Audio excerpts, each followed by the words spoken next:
These are members, officials of the US Coast Guard who from the off have been coordinating this. It's joined by an international grouping of experts who have had an influence, including Royal Navy influence.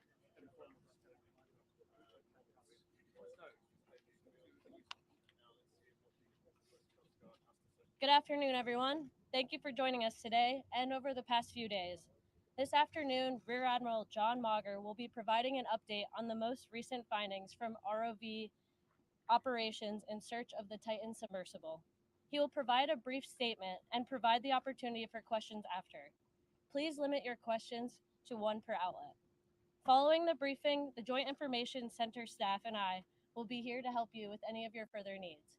May I now please introduce Rear Admiral John Mauger.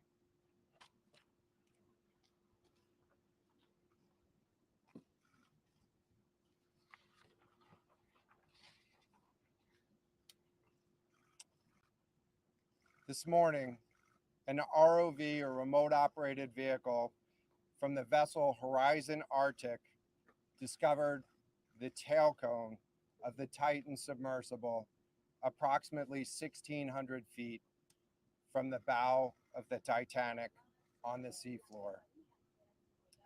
The ROV subsequently found additional debris. In consultation with experts from within the Unified Command, the debris is consistent with the catastrophic loss of the pressure chamber. Upon this determination, we immediately notified the families.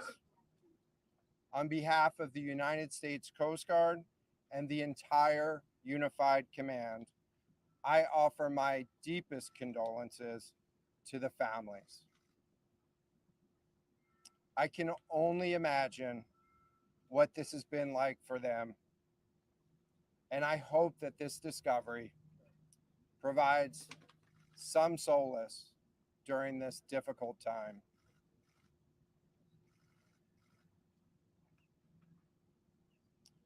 Additionally, we've been in close contact with the British and French consuls general to ensure that they are fully apprised and that their concerns are being addressed. The outpouring of support in this highly complex search operation has been robust and immensely appreciated. We are grateful for the rapid mobilization of experts on the undersea search and rescue, and we thank all of the agencies and personnel for their role in the response. We're also incredibly grateful for the full spectrum of international assistance that's been provided. The ROVs will remain on scene and continue to gather information. Again, our most heartfelt condolences go out to the loved ones of the crew. We'll now take questions. John, what other debris have you found? John, what other debris have you found? Can you talk about the delay in reporting the vessel missing and what impact that had on the recovery? This was a incredibly complex case, and we're still working to develop the details for the timeline involved with this casualty and the response. And so we'll provide that information. James Matthews from Sky News. John, what other debris have you found? And have you found any trace of those who were on? So this is an incredibly complex operating environment on the seafloor, over 2 miles beneath the surface. And so the remote operating vehicle has been searching, and it is highly capable. And we've been able to classify parts of the pressure chamber for the Titan submersible. Let me refer to one of my undersea experts here, Mr. Paul Hankin, to talk about the nature of some of the debris.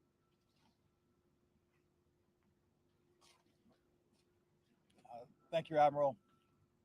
So essentially, we found 5 different major pieces of debris that told us that it was the remains of the Titan. The initial thing we found was the nose cone, which was outside of the pressure hull. We then found a large debris field. Within that large debris field, we found the front end bell of the pressure hull. That was the first indication that there was a catastrophic event. Shortly thereafter, we found a second smaller debris field. Within that debris field, we found the other end of the pressure hull, the aft end bell, which was basically comprised of the totality of that pressure vessel. We continue to map the debris field, and as the Admiral said, we will do the best we can to fully map out what's down there. Admiral, if I may, Admiral, can I ask you? Thank you very much. It's a very difficult question to ask, but it will be an important one for the families, of course. What are the prospects of recovering the bodies of the missing crew? So the questions was related. I'm restating the question from the standpoint of sometimes it's hard to hear the question here. What are the prospects for recovering crew members? And so this is a incredibly unforgiving environment down there on the seafloor. And the debris is consistent with a catastrophic implosion of the vessel. And so we'll continue to work and continue to search the area down there, but I don't have an answer for prospects at this time. Admiral Costello at NBC News, is there any suggestion? Sorry, any suggestion at all that the sub itself collided with the wreckage of Titanic, or that instead it might have imploded above the wreckage and then rained down nearby? So the question was, is there any question as to whether or not the sub collided with the Titanic or whether it imploded above and debris field created from that? So the location of the Titan submersible was in an area that was approximately 1,600 feet from the wreck of the Titanic. I have an expert here that is familiar with that area and can talk about the debris field and what the debris field indicates in terms of where the casualty may have occurred. Rear Admiral, really quickly, can you tell me when that massive fleet will be called back? Hang on a second. The expert voice is coming up to answer the question. Thank you, Admiral. So the question is, where does the wreck lie in relation to the Titanic? I didn't hear the Admiral's answer. I think 1,600 feet. Was that correct, Admiral? Yep, you got it. So that's off the bow of Titanic. It's in an area where there is not any debris of Titanic. It is a smooth bottom. There, to my knowledge, and anything I've seen, there's no Titanic wreckage in that area.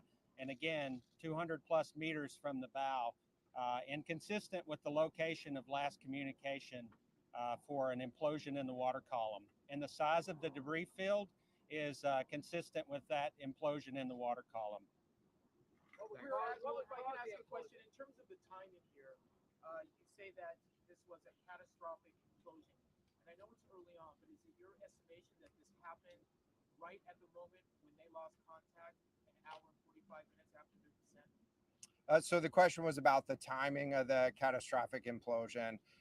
Right now, it is too early to tell with that. We know that as we've been prosecuting this search over the course of the last 72 hours and beyond, that we've had sonar buoys in the water nearly continuously and have not detected any catastrophic events when those sonar buoys have been in the water. So. You describe what happens from here, sir, in the next days and the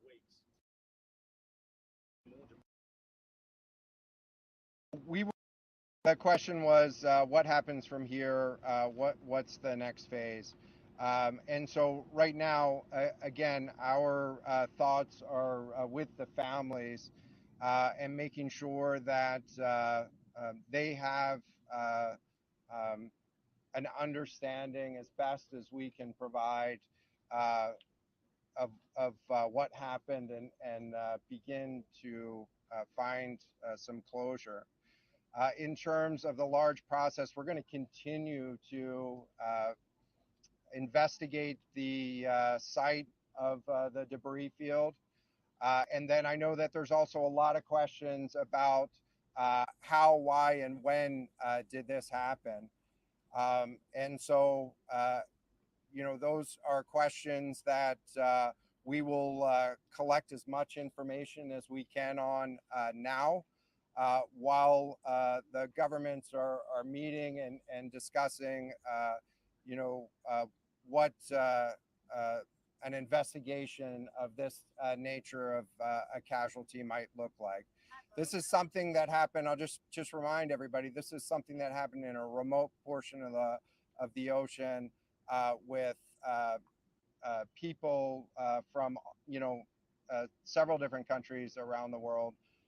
And so it is a complex case to work through. But I'm confident that those questions will begin to get answered.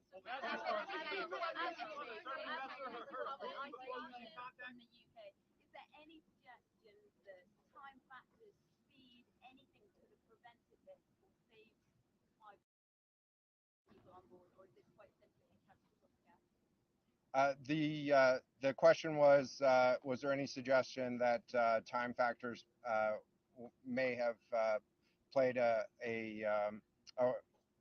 role or a consideration in the casualty here? And so the debris field is consistent with a catastrophic implosion of the vessel. Again, while we were prosecuting the search, we had listening devices in the water throughout and did not hear any signs of catastrophic failure from those. And so we're going to continue to investigate, or we're going to continue to document the information there and understand, based on all the information we have, the timeline.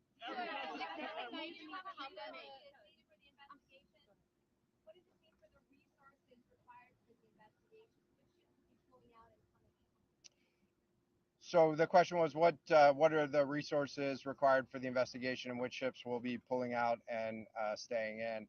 And so it's too early for me to talk about an investigation. That's a decision that's going to be taken outside of the search and efforts that I was leading.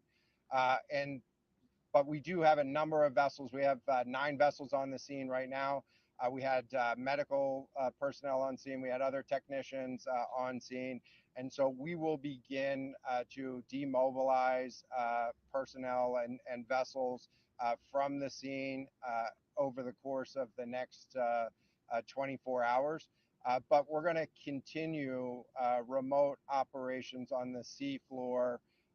And I don't have a timeline for when we would intend to stop remote operations on the seafloor at this point.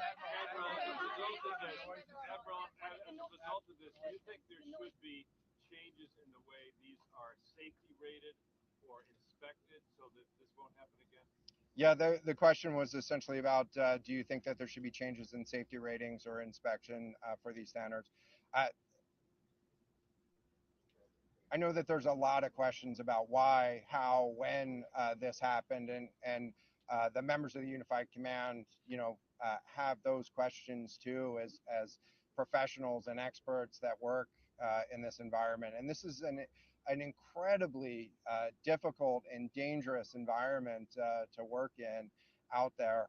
But those questions about the regulations that apply and the standards, that's going to be, I'm sure, focus of future review.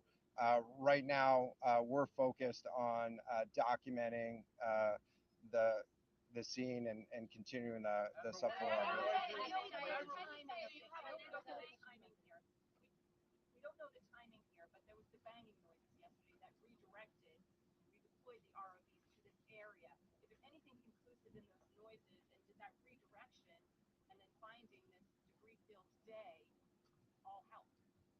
So throughout the search efforts, we reacted to the information that we had available to us. And while we continue to send it off for deeper analysis, again, really complex operating environment for us to work in.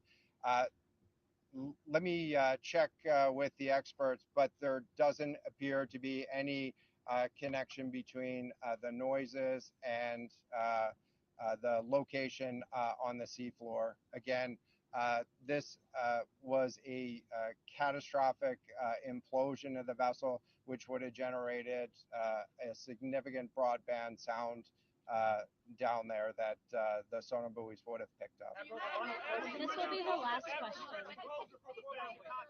Can I just ask you about your comment regarding the families? That dropped into the ocean today arrived early this morning. It seems that swiftly was able to find the people. Talk about the speed of that, and also were all of the assets involved moved as swiftly as possible to the area. Was any help turned away, as some lawmakers criticized the government? This was a incredibly complex operation, and we were able to mobilize an immense amount of gear to the site in just a really remarkable amount of time, given the fact that we started without any sort of vessel response plan for this or any sort of pre-staged resources. And so the equipment that was brought on site this morning that we were using was a pelagic ROV capable of operating at 6,000 meters, cameras, sonar, other articulating arms and resources on it. And it, we had to transport it here through C-17 aircraft. This is 2 aircraft that it took to get this up here. And so we've really had the right gear on site and worked as swiftly as possible to bring all of the capabilities that we had to bear to this search and rescue effort. And it was just a huge international and interagency effort to make this happen. So I'm really grateful for all of the responders that came out to support this and really search for the vessel. It is a difficult day for all of us, and it's especially difficult for the families, and our thoughts are with the families today. But this was an immense support, and we had the right gear on the bottom to find it. So thank you. Will you attempt to recover the bodies from